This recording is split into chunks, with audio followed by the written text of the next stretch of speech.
This is Mises Weekends with your host, Jeff Deist. Ladies and gentlemen, welcome back once again. It's our weekend show. We're joined by someone I'm sure many of you know, Dan Mitchell. He's an economist. You probably know his work from many, many years at organizations like Cato and Heritage. But for our purposes, I think he is the best guy in libertarian circles and in D.C. to talk about the federal budget, federal spending, and especially tax. So with that said, Dan, great to see you and thank you for your time today. Yeah, glad to be on the program. Well, I want to dive right into this. We all know we had this psychological breakthrough where the federal debt now exceeds $20 trillion. It's about 105% of GDP. It's sort of a devil's advocate question. How do we get people to care about this? We've been talking about it forever. Ross Perot was talking about it in the early 90s. It was $1 trillion when Reagan came into office. It feels amorphous to people, and nothing too bad ever seems to happen. You know what I'm saying? And nothing bad does happen until you reach the point of being Greece, where investors no longer trust that you will repay your loans as a government. And I don't like saying this, but we probably have decades where we can continue to overspend and borrow money because guess what? The other dominoes will fall before us. France, Japan, these countries will hit a fiscal crisis before we hit a fiscal crisis. And that means lots of flight capital will come to the United States. And international investors still see U.S. government debt as a safe and sound investment. I wish they didn't sometimes. Yeah. But the reality is we can continue traveling down this path of high debt for a long time. Yeah, it's astonishing to think about. And of course, we're the least dirty shirt in the laundry. The other difference here is that the status of the dollar as the world's reserve currency makes us quite a bit different when it comes to sovereign debt as opposed to some of these other countries, including Japan. You know, that gives us an advantage. But one thing I want to stress, I think it's important to understand that government debt is a symptom. The underlying problem is a government that's too big and a government that's overspending. I worry sometimes if we just focus on the debt and deficits, then Nancy Pelosi and Charles Schumer, they'll say, okay, yeah, I agree with you. So let's raise taxes. Let's impose a value-added tax, a carbon tax, or something like that. So it's very important that, yes, the debt is not good. All this red ink is a problem. It's diverting capital from productive uses in the private sector. But again, it's really the underlying government spending that's the problem we should be focusing on. Right. Who wants a balanced budget if taxes are high and spending's high? So I want to talk about this issue of who in Washington. We know where the Democrats are. Trump is not a Republican in my mind. We're in a crazy situation. There are, I hope, at least a few people who are serious about this. Maybe people like Senator Rand Paul, maybe someone like OMB Director Mick Mulvaney. Is there anybody out there who's kind of an adult in the room on this issue?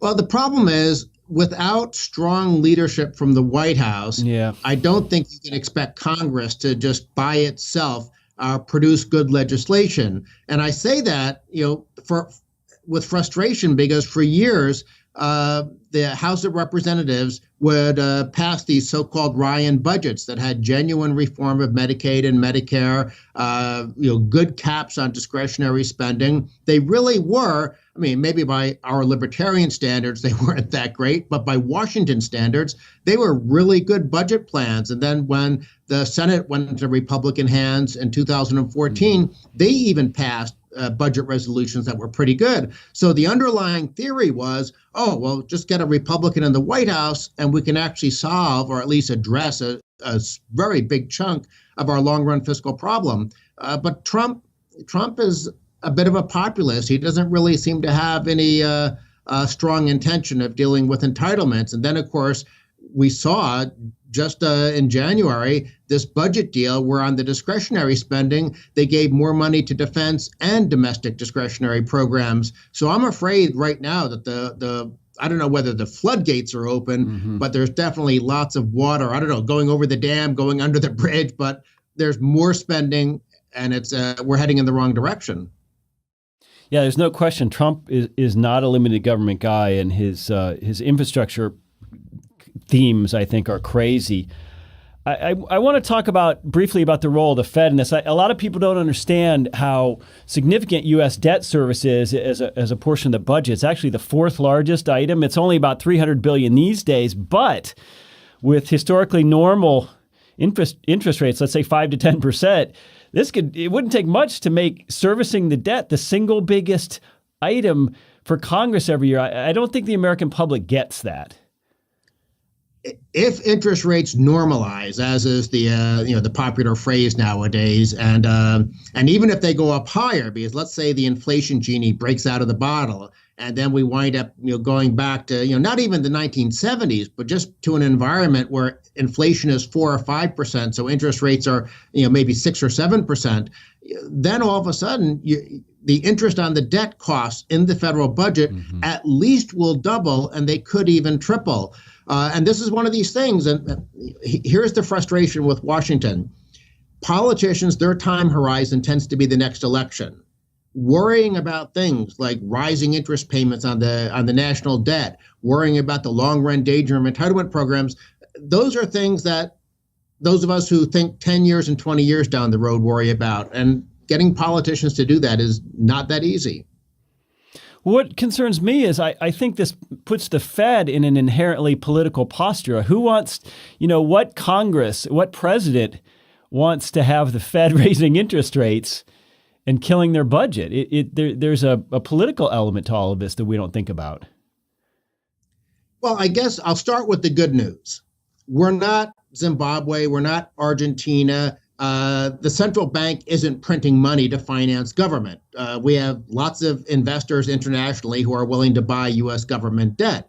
But at some point in time, could that happen? I mean, I don't like a lot of what the Fed does because they're playing Keynesian monetary policy, but they're not printing money to finance the budget. So it's two separate things that we have to worry about. One we have to worry about right now, i.e. the Keynesian monetary policy. And the second thing to worry about is the long run, which is, will we get to a point where, like the European Central Bank is basically propping up the welfare states of Italy and Greece by buying up all their dodgy debt? Well, what do you think of proposals? Obviously, the Fed itself owns a fair amount of Treasury debt. The Social Security Trust Fund owns a fair amount of Treasury debt. What do you think of proposals to simply cancel that portion of outstanding Treasury debt, which would immediately alleviate maybe 4 or 5 trillion of this $20 trillion hole we find ourselves in? Well, I guess we have to figure out what's the real meaning and purpose of some of that debt, like the Social Security Trust Fund. Well, that's nothing but IOUs. All that happens is that the Social Security Administration takes one of these IOUs to the Treasury Department, and the Treasury Department credits them in their account, and they get to send retirement benefits out to people. But of course, the way the Treasury finances that is by taxing and borrowing today. So the Social Security Trust Fund is just an accounting fiction. And in terms of the Federal Reserve, when they do their open market operations and they buy up U.S. government debt, of course, they're also buying Fannie and Freddie securities and things like that. But when they're buying up U.S. government debt, well, then is it disappearing? Is it vanishing? But what happens now that they're trying to unwind their balance sheet and they're selling some of this? Now, do you cancel it? I mean, even if the Fed does complete normalization and brings their balance sheet, cuts it in half, you're still going to have, $1.5–2 trillion of U.S. government debt on the Fed's balance sheet. So that's a good question. I don't have a great answer for it. Well, a cynic might say that the Fed is enabling Congress and monetizing debt in a roundabout way. Dan has some TV obligations this afternoon, Fox Business among them. So we're going to leave him with one last question. And as you said, Daniel, this could be, 40 years from now, we could have 50 trillion in debt and nothing too bad has happened. But just give us a hypothetical situation how this unwinds. Normally, when you borrow too much money, at some point creditors cut you off. At some point, they require much higher interest rates. How could this potentially unwind in the future? How could this all blow up in our faces? Well, if you want to do a worst case scenario, at some point with the entitlements on autopilot, and the changing demographics of the country. I mean, we're going from having a population pyramid to having a population cylinder, which means not enough workers and too many retirees, at least given the way that the entitlement programs are designed. And you can keep borrowing and you can keep borrowing and you can keep borrowing until that fateful day occurs. And all of a sudden, investors are looking around at each other and saying, wait, do we trust Uncle Sam to pay us back? And again, as I said at the top of the program, I think, unfortunately, we have decades before that point arrives simply because other countries are in even worse shape than we are. But that doesn't mean that it won't come to bite us sooner or later. And that's why it's so important to try to deal with this overspending problem today so we don't have that kind of Greek-style crisis in the future. Well, how about we treat treasury owners like Iceland treated some of its sovereign debt holders and give them a little haircut? In other words, why should it be 100% risk-free to buy government debt of any country? Well, that's ultimately what we may wind up with, a default. There was a de facto default with Greece. And again, if it happens in the U.S. and when it happens, because, God knows I'm not capable of making a good prediction on it. But when that happens in the U.S., we probably will do a haircut instead of full-scale default. But believe me, when that happens, it's going to be very difficult for the U.S. government to borrow more money because interest rates are going to spike up because of the uncertainty on whether the U.S. will either repay or fully repay. Well, it's an almost unbelievable situation. If you're interested in tax and budget, please follow Daniel J. Mitchell, at Daniel J. Mitchell on Twitter. He's the best guy in D.C. working in this area. And sometimes it's a bit dry, it's a bit technical, nuts and bolts, but it's so important for our future and obviously our kids' future. Dan J. Mitchell, thank you so much. Have a great weekend, ladies and gentlemen. Subscribe to Mises Weekends via iTunes U, Stitcher, and SoundCloud, or listen on Mises.org and YouTube.